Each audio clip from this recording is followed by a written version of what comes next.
I really love seeing things in 3 dimensions. And I love working with a block of wood and then pulling this image out of it. That process is sort of a collaboration because often the wood's got its own mind as to what it does and doesn't want to become. We sometimes have bracelet matches between, what I want it to do and what it wants to be, sort of thing. In maybe 1986, I got my first chainsaw, and that opened up all sorts of possibilities, much to the chagrin of my neighbors, I'm sure. I'll cut it with a chainsaw and rough it out, and then go back in with just a chisel and mallet. For my 18th birthday, my father gave me a set of really beautiful wood carving tools. My father was a ceramicist, a commercial ceramicist, a mid-century ceramicist. He was also an illustrator and then went on to being an art conservator. I learned a lot about materials from my father, and he had a very classical training. My mother, Betty Saar, is an artist, was a assemblagist. It started out as a printmaker, and my mother was, very much involved in the art of non-Western cultures and the occult.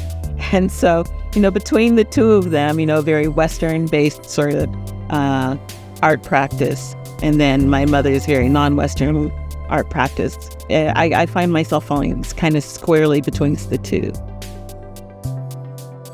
Rouse is kind of enigma even to myself. I think when I created the piece, it was a moment where my daughter had just left for college.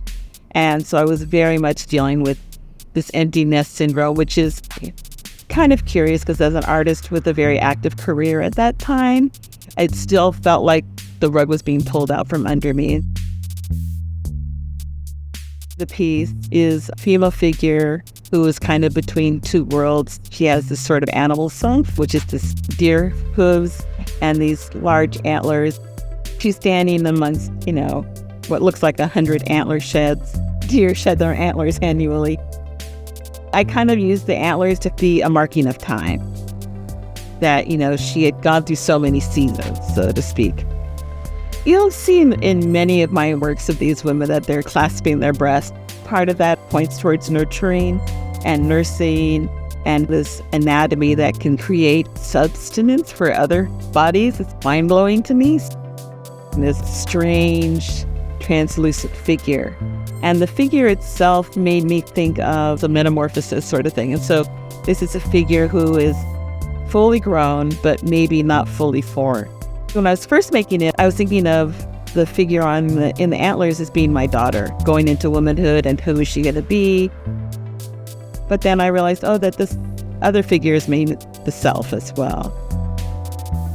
They have no eyes. People ask me about why no eyes, and I think it comes from a lot of different things.